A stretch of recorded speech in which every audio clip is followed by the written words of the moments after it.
स्वागत है स्टूडेंट्स। यहाँ पे क्वेश्चन है, the grid represents a region in space containing a uniform electric field each square of size 1 mm into 1 mm। देखिए यहाँ पे जो स्क्वायर्स बने हुए हैं ये वाले, ये सबकी साइज जो है 1 mm बाई 1 mm दी हुई है।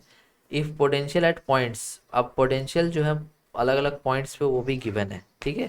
जैसे ये पॉइंट पे 0 पोटेंशियल है, ये पॉइंट पे -1 है, ये पॉइंट पे -2 है, ठीक है, और इस पॉइंट पे है 1, इस पॉइंट पे है 0, इस पॉइंट पे है -1, इस पॉइंट पे है 2, और इस पे है 1, और इस पे है 0। इस तरह से सारे पॉइंट्स के जो पोटेंशियल है वो लिखे हुए हैं। Find electric field intensity. देखिए सिंपल सी बात है, इलेक्ट्रिक फील्ड मान लीजिए एक पॉजिटिव चार्ज इस तरह से है, और इससे इलेक्ट्रिक फील्ड लाइंस कुछ ऐसे निकलेंगे। अगर इसमें दो पॉइंट्स होंगे, एक ए और एक बी, तो आपको V A greater than V B मिलेगा। क्यों? क्योंकि ये ज़्यादा नज़दीक है, पॉजिटिव चार्ज के पॉइंट ए जो है ज़्यादा नज़दीक है, तो वहाँ पे इलेक्ट्रिक फील्ड इंटेंसिटी ज़्यादा होगा। दैट मीन्स कि पोटेंशियल एट ए ज़्यादा होगा बी से। मतलब जो इलेक्ट्रिक फील्ड लाइन होता है उसके अलोंग अगर हम लोग मूव करते हैं तो हमारा पोटेंशियल डिक्रीज होगा, ठीक है, हमारा पोटेंशियल डिक्रीज होगा। ये बात आपको थोड़ा सा पहले से पता होना चाहिए। चलिए कोई बात नहीं। देखिए नेक्स्ट यहाँ पे देखिए कि जो आपका इक्वी पोटेंशियल सरफेस होगा वो कौन होगा। ये क्यों ज़रूरी है? क्योंकि कोई भी अगर पॉइंट चार्ज है तो उसके चारों तरफ जो इक्वी पोटेंशियल सरफेस बनता है वो बनता है स्फेयर, और इलेक्ट्रिक फील्ड लाइंस इस स्फेयर के ऐसे परपेंडिकुलर पास होते हैं, रेडियली आउटवर्ड। दैट मीन्स कि जो भी हमारा इलेक्ट्रिक फील्ड लाइंस होता है वो हमेशा इक्वी पोटेंशियल सरफेस के परपेंडिकुलर होता है। इक्वी पोटेंशियल सरफेस का मतलब वो हो गया जहाँ पर पोटेंशियल सेम होंगे।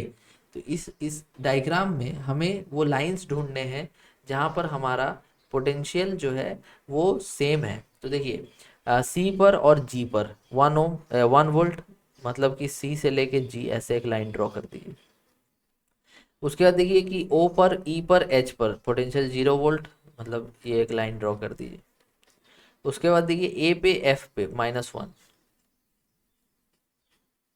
तो ये जो पॉइंट्स हैं, ये जो लाइन है पहला वाला, यहाँ पोटेंशियल है 1 वोल्ट, सेकेंड लाइन है पोटेंशियल है 0 वोल्ट, थर्ड लाइन है पोटेंशियल है -1 वोल्ट।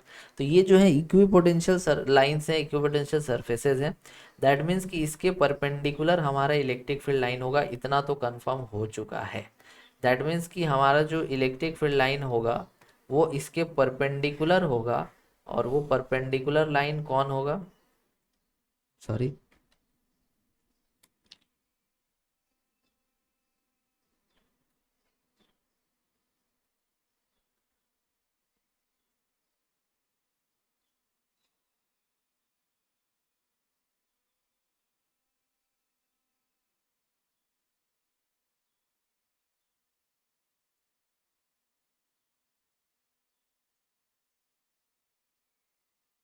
ठीक है, ये जो लाइन आप देख रहे हैं, ये जो लाइन है, ये लाइन हमारा है इलेक्ट्रिक फील्ड का लाइन। इलेक्ट्रिक फील्ड का लाइन हो गया, इलेक्ट्रिक फील्ड का लाइन ये हो गया। अब हमें डिसाइड करना है एरो इस तरफ होगा या इस तरफ होगा। दोनों तरफ हो सकता है। एरो किधर होगा भाई? तो देखिए आपको अभी थोड़ी देर पहले बताया कि अगर आप इलेक्ट्रिक फील्ड के डायरेक्शन में मूव करते हो तो आपको पोटेंशियल डिक्रीज करता है। तो हम लोग पहले डी पे देखते हैं। डी पर हमारा पोटेंशियल है 2, फिर ई पे पोटेंशियल है हमारा 0, फिर बी पे पोटेंशियल है -2। मतलब इस डायरेक्शन में हमारा जो पोटेंशियल है डिक्रीज हो रहा है। दैट मीन्स कि इलेक्ट्रिक फील्ड लाइन ऐसे होगा, ठीक है। तो हमें पता चल गया दैट कि हमारा जो ये पॉइंट डी, ये पॉइंट जी, और ये पॉइंट सी, ठीक है, और ये हमारा हो गया एक स्क्वायर, और ये पॉइंट ई। हमारा जो इलेक्ट्रिक फील्ड लाइन है वो ये है, ये हमारा इलेक्ट्रिक फील्ड लाइन। अब इसको वेक्टर फॉर्म में लिखना है। तो चूंकि ये एक स्क्वायर है तो ये एंगल हो जाएगा 45 डिग्री। और मान लीजिए कि इलेक्ट्रिक फील्ड ई है, तो इस तरफ हो जाएगा ई कॉस 45, और इस तरफ हो जाएगा ई साइन 45।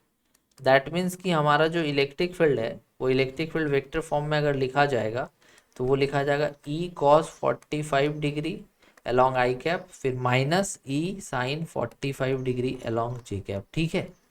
तो इससे ये साबित हो गया दैट कि ई का वैल्यू कितना होगा? ई का value minus delta we by delta R होता है ना।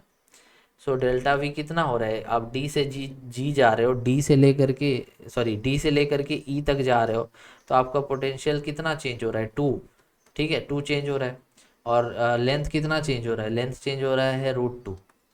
क्यों, देखिए डायगोनल है ना, आपको इलेक्ट्रिक फील्ड के डायरेक्शन में मूव करना है डी से लेकर के ई तक, तो आपका पोटेंशियल जो है डी पर कितना था, डी पर था 2 वोल्ट्स और ई पे कितना था 0 वोल्ट। मतलब कि जब आप डी से लेकर के ई तक जा रहे हो तो उस टाइम पे आपका पोटेंशियल जो चेंज हो रहा है 2 वोल्ट, और डी से लेकर के ई तक जा रहे हो तो आपका लेंथ जो चेंज हो रहा है √2, क्योंकि डायगोनल है।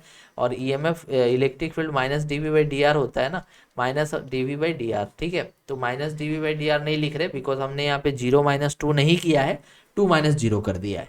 देखिए 0 - 2 करते तो -2 आता और बाहर माइनस रहता तो प्लस हो जाता।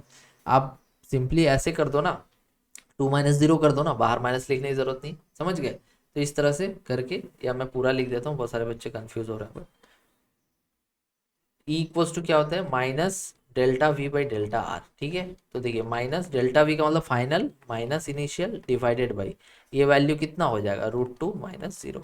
तो यहाँ से आपका आ जाएगा 2/√2, दैट इज इक्वल्स टू √2, ठीक है। तो ईएमएफ इलेक्ट्रिक फील्ड आपका √2 आ गया, और cos45 1/√2 होता है, तो यहाँ पे √2 × 1/√2 आई कैप, माइनस ई साइन 45, तो √2 × 1/√2 जे कैप। तो ये हमारा आंसर हो जाएगा। तो यहाँ पे इलेक्ट्रिक फील्ड जो हो जाएगा वो हो जाएगा आई कैप माइनस जे कैप, और इसके हिसाब से हमारा ऑप्शन बी जो है इस केस में सही होगा। I hope that this clear your doubt, thank you.